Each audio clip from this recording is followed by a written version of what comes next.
Please read it carefully. Passengers seated next to an emergency exit are requested to study the operation of these exits in the safety card.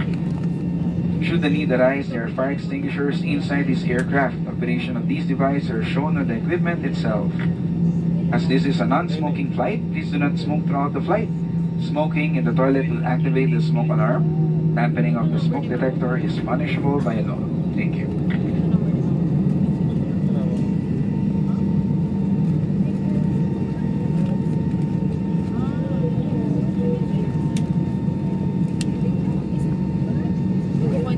Para sa inyong kaalaman, sakaling mawala ng cabin pressure, tanggalin muna ang inyong face mask bago isuot ang cabin oxygen mask.